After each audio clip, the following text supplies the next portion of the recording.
Hi, good morning. Today is Wednesday, the 11th of September. It's 8:30 in the morning. Welcome to the Daily Cyber Briefing, and I'm your host, Rich Benfield, once again standing in for Stephen Ridgway. So, in the news today, Ransom Hub ransomware abuses Kaspersky TDSS killer to disable EDR software. Cosmic Beetle deploys a custom SC Ransom ransomware, partnering with Ransom Hub. Again, that's two news articles that they're back-to-back in. India to train 5,000 cyber commandos. Man faces 20 years in prison for first ever AI music streaming scam. Kibana vulnerabilities let attackers execute arbitrary code. Good for your seams. Flipper Zero firmware 1.0 released after 3 years of development. And finally, Microsoft September 2024 Patch Tuesday fixes 79 flaws, including 4 0 days. So, back to the top of the news. There are your headlines. Ransom Hub ransomware abuses Kaspersky TDSS killer to disable EDR software. So, the Ransom Hub ransomware gang has been using TDSS killer, which is a legitimate tool from Kaspersky, to disable endpoint detection and response services on target systems. After taking down the defenses, Ransom Hub deployed the Lasagna credential harvesting tool to extract logins from various application databases that could help move laterally on the network. TDSS killer abused in ransomware attacks. So Kaspersky created TDSS killer as a tool that can scan the system for the presence of rootkits and bootkits, two types of malware that are particularly difficult to detect and can evade standard security tools. EDR agents are more advanced solutions that operate at least partially at the kernel level, as they need to monitor and control low-level system activities such as file access, process creation, and network connections, all providing real-time protection against threats like ransomware. Cybersecurity company Malwarebytes reports that they recently observed Ransom Hub abusing TDSS killer to interact with kernel-level services using a command line script or a batch file that disables the Malwarebytes anti-malware service, which is MBAM service running on the machine. Okay, so it uses a dynamically generated file name, which is annoying, but normally sits in C users, username, app data, local temp, and you'll find it in there. Looks like it has a SID or a sort of almost a hex code, .exe. We'll put the link to the article in the socials so that you can see that, and you'll find this this news article in there with a example of what that file name could look like. So as it's a tool, it's a legitimate tool signed with a valid certificate. So this approach doesn't risk Ransom Hub's attack getting flagged or stopped by security solutions, because basically, yeah, it's 100% legit as far as other EDR software and things are concerned. And then once they've used TDSS killer to stop EDR services running, they then use a Lasagna tool in an attempt to extract credentials stored in databases using Lasagna. In the attack that Malwarebytes investigated, the tool generated 60 file writes that were likely logs of the stolen credentials. The action to delete a file could be the result of the attacker trying to cover their activity on the system. So detecting Lasagna is straightforward, as most security tools flag it as malicious. However, its activity becomes invisible if TDSS killer is used to deactivate the defenses first. So TDSS killer is in a grey area, as some security tools, including Malwarebytes ThreatDown, label it as riskware, which could also be a red flag to users. So the security firm suggests activating the tamper protection feature on the EDR solution to make sure that attackers can't disable them with tools like TDSS killer. Additionally, monitoring for the -DCSVC flag, the parameter that disables or deletes services, and for the execution of TDSS killer itself, can help detect and block the malicious activity. Cosmic Beetle deploys custom SC Ransom ransomware, partnering with Ransom Hub. So the threat actor known as Cosmic Beetle has debuted a new custom ransomware strain called SC Ransom in attacks targeting small and medium-sized businesses in Europe, Asia, Africa, and South America, while also likely working as an affiliate for Ransom Hub. So obviously Ransom Hub have got quite a fair bit to answer for there. Cosmic Beetle replaced its previously deployed ransomware, Scarab, with SC Ransom, which is continually improved, ESET researcher Jacob Suchek said in a new analysis published today. Whilst not being top-notch, the threat actor is able to compromise interesting targets. Targets of SC Ransom attacks span manufacturing, pharmaceuticals, legal, education, healthcare, technology, hospitality, leisure, financial services, and regional government sectors. Cosmic Beetle is best known for a malicious toolset called Space Colon that was previously identified as used for delivering the Scarab ransomware across victim organizations globally. Also known as No Name, the adversary has a track record of experimenting with the leaked Lockbit builder in an attempt to pass off as infamous ransomware gang in its ransom notes and leak site as far back as November 2023. It's currently not clear who is behind the attack or where they're from, although an earlier hypothesis implied that they could be of Turkish origin due to the presence of a custom encryption scheme used in another tool named SC Hacktool. ESET, however, suspects the attribution to no longer hold water. So, again, full details will be under the link in the socials. Feel free to read more. Next up, India to train 5,000 cyber commandos.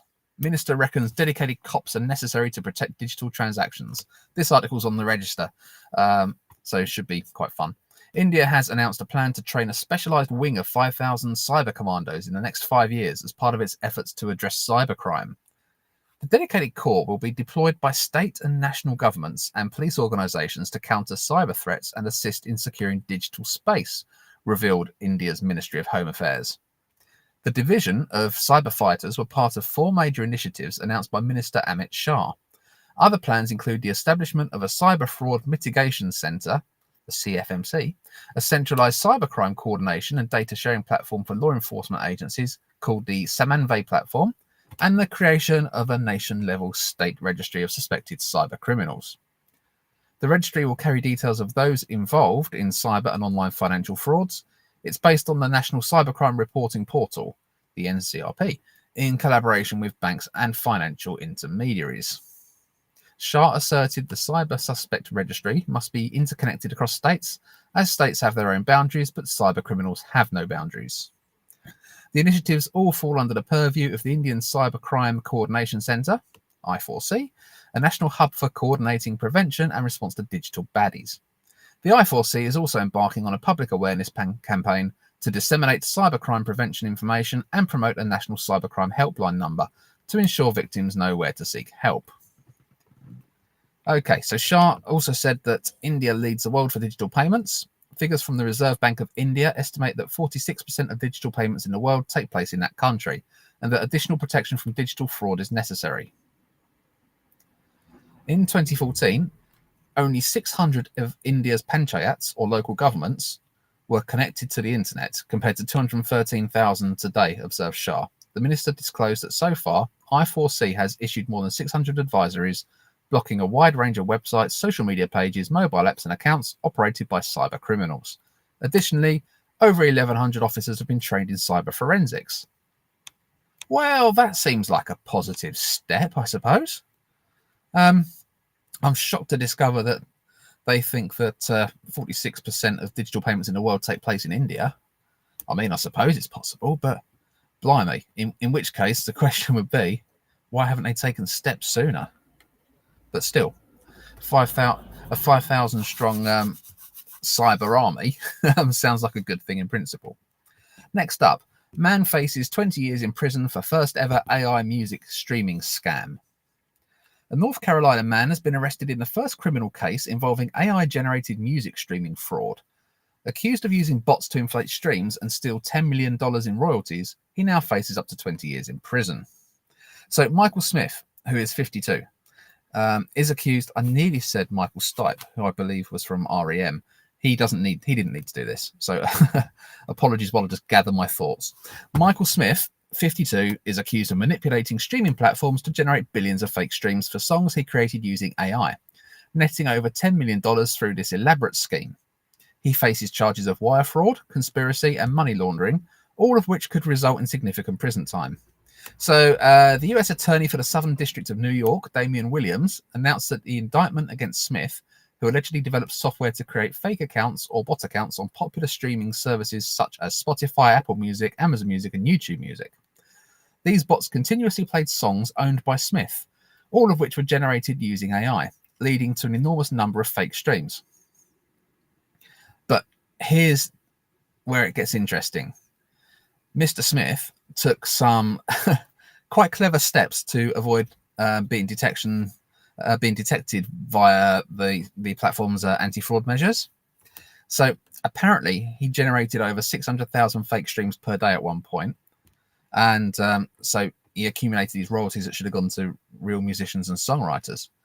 But what is amazing is that he was creating thousands of fake artists and thousands of fake songs, and then obviously having bots play them.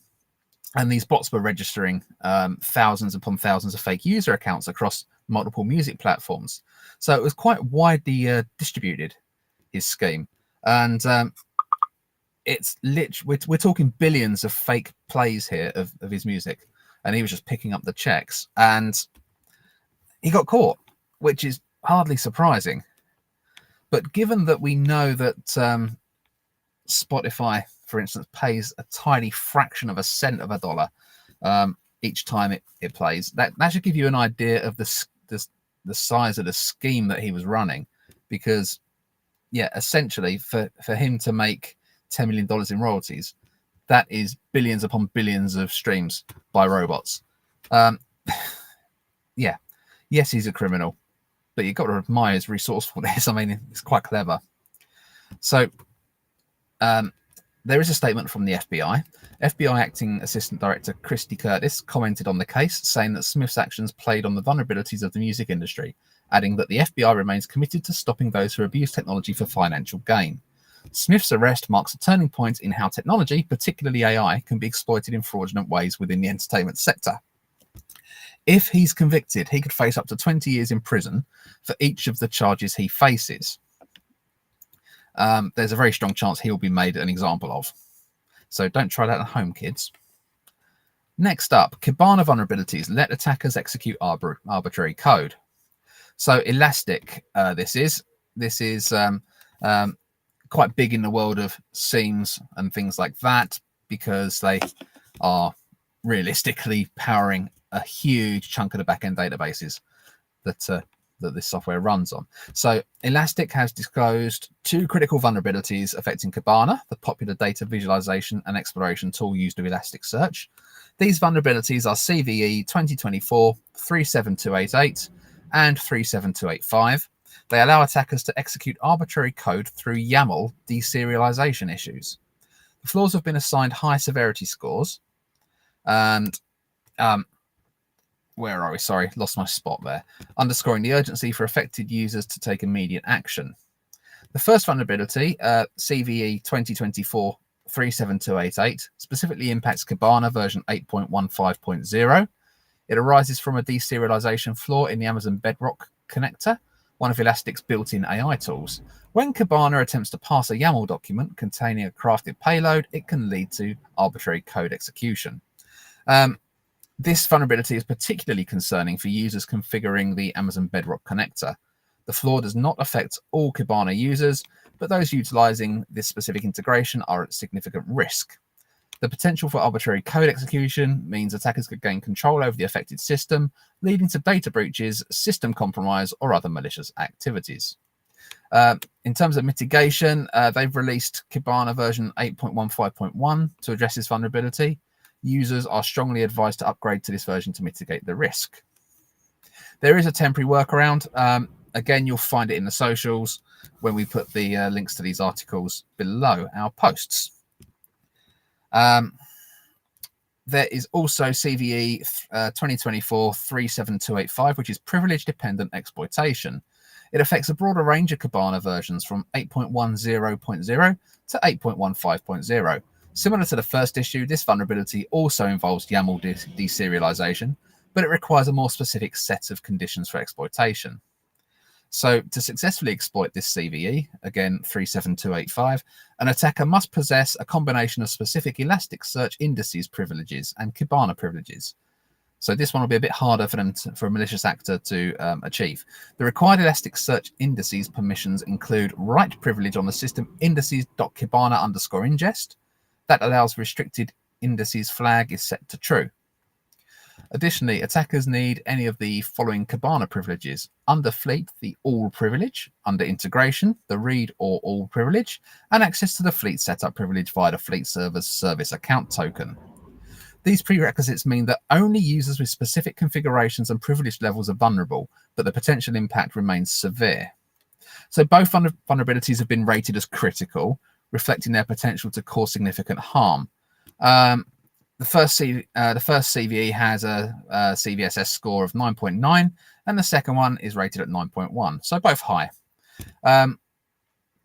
So these scores indicate a high likelihood of exploitation and severe consequences, including impacts on confidentiality, integrity, and availability. Organizations using affected versions of Kibana should act swiftly to implement the recommended updates and mitigations. So, yeah, patch when you can, essentially. Right, Flipper. You've all heard of the Flipper Zero devices, haven't you? By all accounts, very clever little pieces of kit. Well, there is a new version of firmware released. So it's firmware 1.0. It's taken them 3 years to develop. So I'm not going to give you the full details of the article, but essentially there's several significant enhancements to the Flipper Zero ecosystem. 1, third-party apps. Dynamic app loading support allows users to install hundreds of community-developed apps from the apps catalog, with the number of apps continuing to grow. There is a new NFC subsystem, completely rewritten from scratch, resulting in a significant increase in card reading speed, support for new NFC card types, and a plugin system for user card parsers. JavaScript support. Developers can now create apps for Flipper Zero using the widely used JavaScript programming language. And there's some general system improvements. Battery life has been extended to 1 month in standby mode. Bluetooth data transfer speed with Android devices has increased by up to a factor of 2, and firmware updates now upload via Bluetooth 40% faster. So for those of you that are running labs or testing this device or how to defend against this device, the Flipper Zero just got a lot cleverer, essentially. And finally today, Microsoft September 2024 Patch Tuesday fixes 79 flaws, including 4 0 days. So it covers critical flaws in Windows Installer, Publisher, Windows Update, and a whole bunch of other things. There's a lot of actively exploited vulnerabilities in this update. So test, as with all things, with your update process, you should be testing these before you install them. So go ahead, do that, and get this done. There's just looking at the CVEs, remote code execution in Windows updates, elevation of privilege in Windows installer, Windows mark of the web bypass vulnerability, publisher security bypass. There's an RDP, remote code execution vulnerability, Windows kernel EOP vulnerability. Yep, that allows attackers to escalate their privileges on a targeted system, gaining admin rights. And there's another one here for high severity remote code execution vulnerability in Azure Cycle Cloud. So yeah, it's quite a broad ranging Patch Tuesday, quite a lot going on. The 4 0 days are good. 79 flaws fixed otherwise outside of 0 days. So yeah, go ahead and start checking that out. Again, thanks for listening, everybody. All the links will be in the socials. So I tend to give a fairly short summary on a lot of these articles because the technical detail is not really audience friendly in terms of reading them out, but it's all in there in the articles. So please do follow the links, do your own research, and I will see you bright and early tomorrow morning. Thanks very much for listening.